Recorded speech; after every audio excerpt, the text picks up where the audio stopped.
The baby's Biden. I know these guys are grown men. One is in his late 70s, the other's 50. But they're babies. They are protected like babies. They are coddled like babies. They are spoon-fed like babies. And like babies everywhere, they are the favorites, huh? The media, they are in love with these babies. They are taking care of them. They are making sure nothing bad happens to them. For reasons I do not understand, they are committed to the safety of these two little babies. Because what should be one of the biggest political scandals in the past 25 years or so, at least, is almost at this point, well, they're surviving it somehow. You saw perhaps the New York Post headline, or perhaps you didn't because, well, we'll get to that in a second. But there it is, the Biden secret emails. We're going to go into those in a moment. But this is a huge, huge story that the media and big tech, well, they have chosen to protect these two giant babies. They are being protected. The story is being censored, as you probably already know by now. Sometimes when you censor something, it actually gives it more life. They may find that out in the end. But at this point, two men are determining what a good chunk of the country can read and not read. Let's see, Jack Dorsey and Mark Zuckerberg, huh? These two guys are now in charge, essentially, of speech, what we say and don't say, what we can hear and not hear. I'm not exaggerating. Here's what I liken it to. Let's pretend for a moment that Jack Dorsey invented the telephone, okay? Let's go back to whenever that happened, 18-something or other. The telephone, Alexander Graham Bell. Could you imagine if they started phone companies around a principle that the owner of the phone company could judge whether he liked what you were saying on the phone or not and could determine whether you got to keep your phone? That is precisely what's happening with Twitter. How about Mark Zuckerberg and Facebook? Same thing. Same thing. I liken it to Thomas Edison and the light bulb.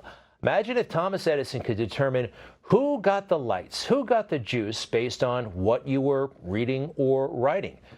He knows nothing about those things. He should stay out of it. And he did stay out of it, Thomas Edison.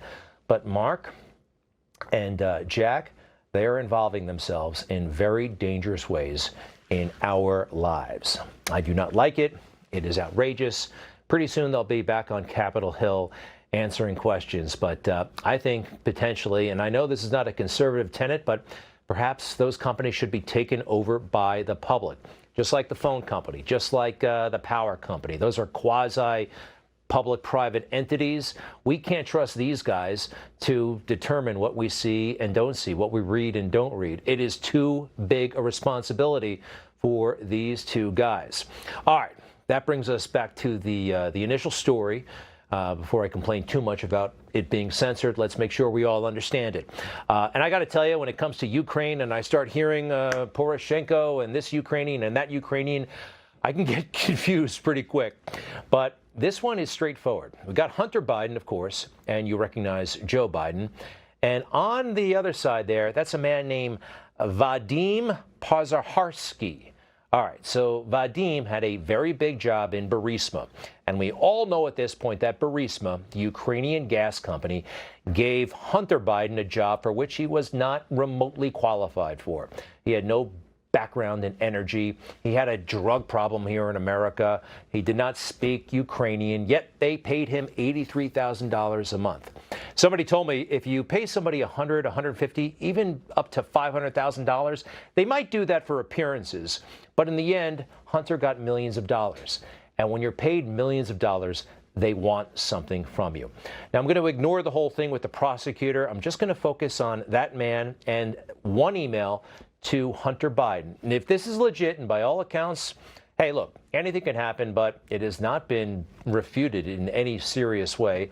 Here's the email from Vadim to Hunter. Dear Hunter, thank you for inviting me to D.C. and giving an opportunity to meet your father and spent some time together. It's really an honor and pleasure. As we spoke yesterday evening, would be great to catch up on one way to the airport. All right. This would seriously suggest that Vadim and the vice president had a meeting coordinated by Hunter Biden. That is a huge deal. Joe has been denying that from the very, very start. Hunter, too. But let's take a look at their official denial, which is fascinating. It is what I call a non-denial denial, a phrase made famous in Washington, by the way. We have reviewed Joe Biden's official schedules from the time and no meeting, as alleged by the New York Post, ever took place. Isn't that interesting? Joe Biden's official schedules. They're focusing on that. You know, I know Joe, I know me, I know you. We all have a life outside of work, right? What happened after hours? Anything could happen after hours. Official schedules, everybody knows there's private schedule. This is actually made famous in The Simpsons. One of my favorite shows, by the way. Lisa writes an essay, she wins a great big contest, and she goes to Washington and she meets her congressman. But before that, the creators let us in on what's happening inside the congressman's office. A lobbyist wants to cut down Springfield Forest. That's not right. Anyway, he's about to make the offer a little sweeter to the congressman. Again, you'll hear the lobbyist and then you'll see the congressman. Congressman, this is where it gets awkward. I never quite know how to put this. I just want to... Offer me a bribe? So, where do we... Not here. I've got a little place that I use for these matters. Call me tonight. All right, maybe I should stop using cartoons as examples, but I do think there is something very suspicious about a denial that puts so much attention on his official schedule. What about after hours, huh? Now, Joe Biden has been so emphatic, he gets angry and defensive when you ask him, did he ever talk to Hunter about anything related to Burisma? This is last February. Do you think it was wrong for him to take that position, No.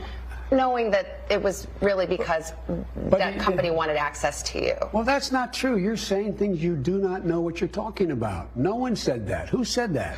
Don't Who you said think that? don't you think that it's just one of those things where people think, well, that seems kind of sleazy. Why would he have that job if not for who his father was?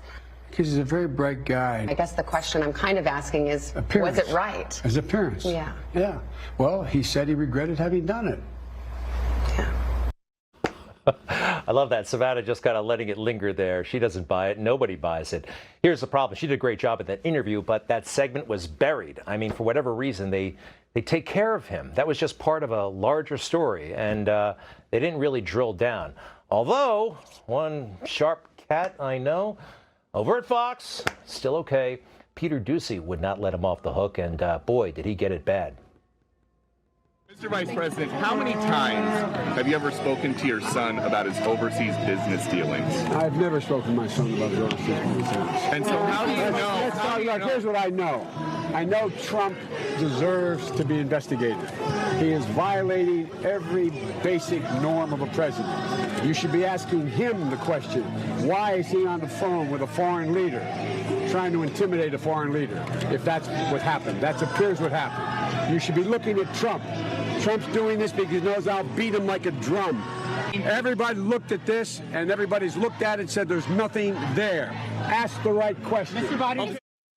Look at that. Elect me president, and we'll get back to normal. You got it, punk? Just, again, remember, he's the civil guy. He's going to make things all good again and nice. You get defensive when you got something to hide. I've kind of noticed that in my life. Have you? Have you? So this is a great big opportunity for the media because now we have emails, right? And we've had these questions for a long time. Like, you see what we did here? Actually, we stole it off the internet, but I think it works. All right, but it's all teed up. These are very serious questions that need to be posed to the former vice president and Hunter, wherever he is, right away. But no, the media, they are spinning for Joe, just like I told you at the top, protecting him, coddling him. Speaking of, the president's been talking a lot about Hunter Biden. Yeah. There's a bunch of back and forth. You can just bring us up to date on that. I will, and this is a questionably sourced story, to say the least, that appeared in a tabloid that President Trump and his allies are really trying to seize on here, alleging that Joe Biden may have had a meeting that was set up with somebody that Hunter Biden worked with on this Ukrainian company. Now, the story is so dubious, and we should note, by the way, that the Biden campaign says that meeting was never on Biden's official schedule. But Facebook and Twitter made moves to try to limit the spread of this story. And the Washington Post is reporting that some intelligence experts think this has the hallmark of like a disinformation campaign meant to interfere with the election. Interfere with the election? Collusion, anybody? They wasted 2 years. That woman right there has a TV show, and they talked about collusion for 2 years.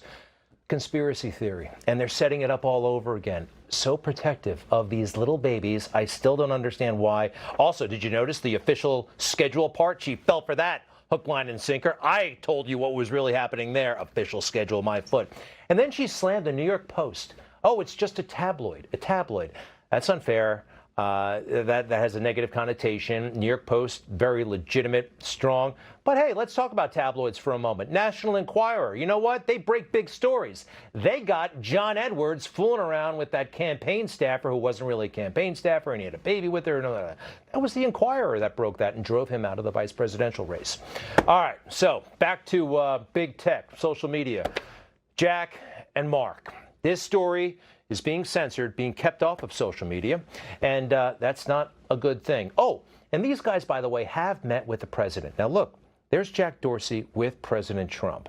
Now, you'll see Jack. He has the beard, and I want to show you a little bit closer what Jack's demeanor is towards Republicans, huh? He's just, the beard, no tie, just kind of slouched back in his seat. Compare that to his meeting with President Obama.